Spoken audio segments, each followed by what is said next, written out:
Hours away from any place you may have heard of, deep in the southwestern wilds of Montana, there lies one of the last truly pristine places in the country, Centennial Valley.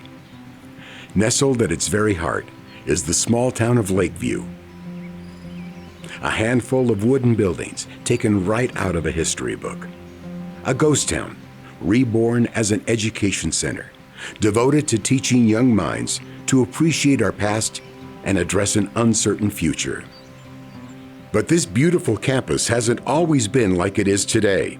It was built, abandoned, and revitalized before becoming a treasured component of a modern university. The story of the Taft-Nicholson Environmental Humanities Education Center is one of rebirth. For the visitors and students that come here, it is important to appreciate not only the scenic views, but the buildings themselves. These are structures not only with history, but with purpose.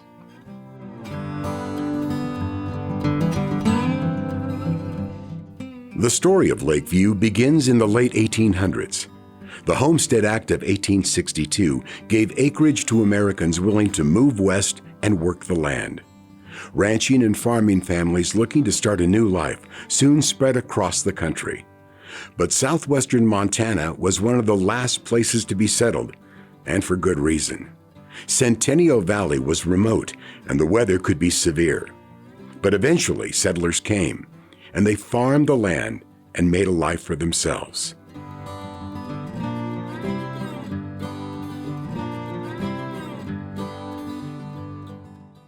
Yellowstone National Park opened in 1872, and as people flocked to the park, a stagecoach stop was soon opened in Centennial Valley. The people in the valley built saloons, and they built hotels and outfitters to serve the tourists making their stop along the route. And soon, the town of Lakeview was born. But only a few decades later, the town began to wither. With the market crash of 1929, the price of cattle and grain dropped significantly, and the small homesteads of 160 acres were no longer large enough to support a living. Large ranching operations bought up more and more land for cattle. Then, in 1932, the Red Rock Lakes National Wildlife Refuge was established, buying up even more acres of land for preservation. The isolation of the region, the desperate economic times, and the extremely harsh winters made living in the valley tough. The people of Lakeview were more than willing to sell their land. With the consolidation of land and the exodus of Montanans from the valley, Lakeview soon became a ghost town. Farming and ranching families abandoned their equipment in the very fields they once worked. Artifacts of a bygone era left to rust in the elements. Long abandoned log cabins, barns, and wooden homes stand out on the plains, decaying reminders of the people that once lived here.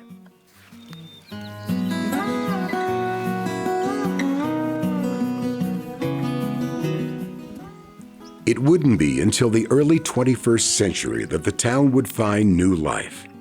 And it all started from the most unlikely of persons and places, a filmmaker from Ventura County, California. This is John Taft. John is a self-made filmmaker and lecturer for the National Audubon Society. I had a passion for nature. It's not just a love, it was a passion.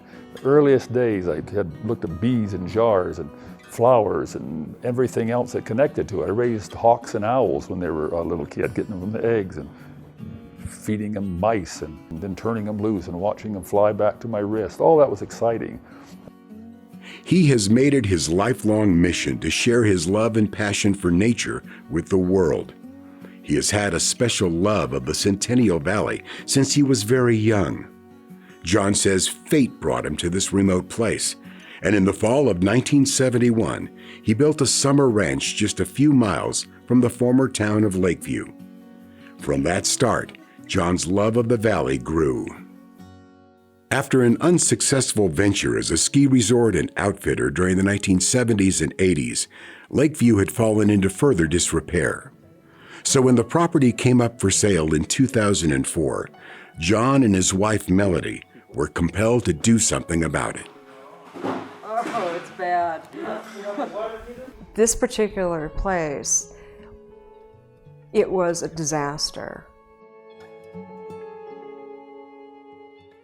And it is in the heart of a very sacred valley. This is the center. And to see it being ruined and abused, we couldn't keep seeing that happen. After surveying the scene and receiving the support of their friends and Centennial Valley neighbors Bill and Sandy Nicholson, the Tafts knew what they needed to do.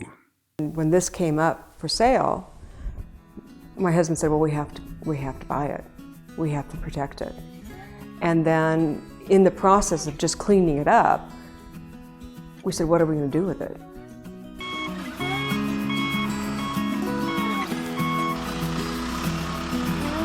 Cleaning it up was no small chore. Each of the buildings were filled to the brim with trash. Lots and lots of trash. With cleanup underway, the next challenge was defining a future for this very special place. No, I had no vision at all except to clean the place up. I find a challenge in building. I love it. I've done it for years and years of one form or another. John goes, honey, you can do it. You've done this before. I said, not a whole town. And we just started bit by bit by bit, and it took on a life of its own. So the Tafts got to work, erecting completely new structures and making a few of them the old-fashioned way, out of logs scraped and placed by hand.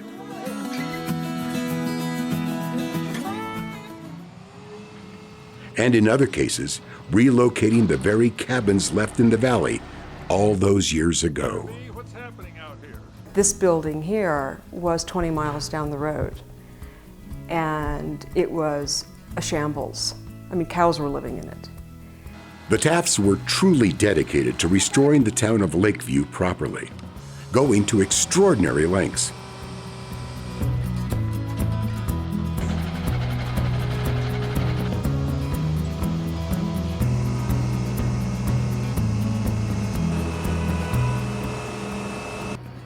In just a year's time, the place was transformed.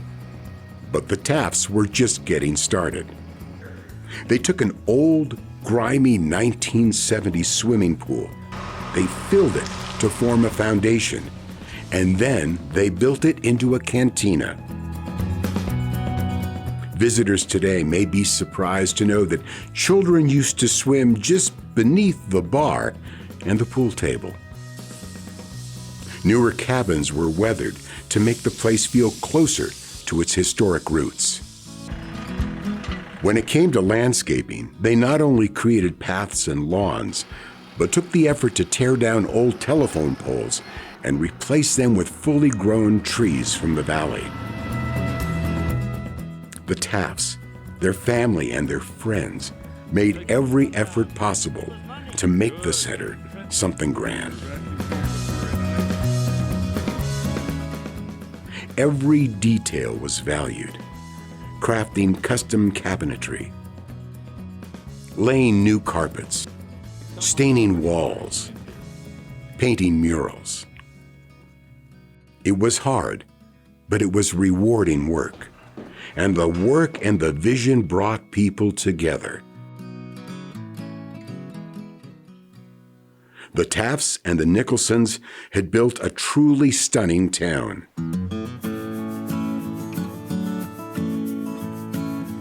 Combining the old, revitalized bones of the past with modern amenities, with an eye turned towards the future.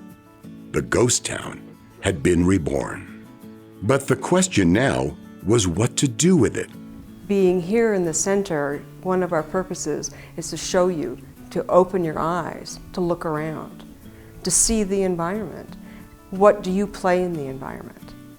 And how, if you are aware, you become an artistic soul. And when we were developing this center, my husband and I thought that we could portray and give people the opportunity to experience the art in themselves that they have never really experienced before. Eventually, the Tafts found the perfect partner to share their vision. The University of Utah jumped at the opportunity to provide a unique and life-changing experience for their students. We want to do nothing less than to have a transformative experience for the students that study at this center with the professors that are here, and also to translate theory into practice. So it's not simply students being involved in a classroom experience, they then take the classroom knowledge into the field, literally. And they are working on problem solving. They are working on applying what they learn into practical solutions for real-world ecological problems. The town of Lakeview became the Taft-Nicholson Environmental Humanities Education Center and soon opened its doors to students in 2014. The classes taught here offer an education unlike anything you might expect from a typical university. These classrooms have no walls. Their learning takes place right in the serene beauty of the Centennial Valley, where students are exposed to the wilderness that they're learning about in their courses back home. The center is a place for the student, the artist, the visitor, to learn and love nature and wildlife in a unique and intimate fashion. The work and education happening here at the center is not only life-changing for students and visitors, but it just may change the world.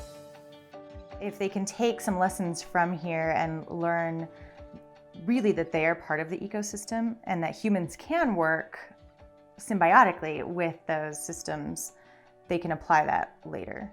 And it was all made possible thanks to the hard work of John and Melody Taft and the generosity of Bill and Sandy Nicholson, two families who turned a place of history into a training ground for the advocates of the future, a place that is now more important than ever. I do not want it just to be another place where people come and enjoy a week, write an essay, take a few pictures, and get a check on their academic card. I want the people who come here to leave different for when they came. Make them feel that they're human. You got a short time in life. This isn't a long adventure. Our world is, as we all know, it's in trouble. And this gives people a soul back. And I want to push that further. And that sounds kind of funny considering we're in the middle of nowhere in Montana. But I think it can happen. You know, if we built this from where it started, it can go on to something grand.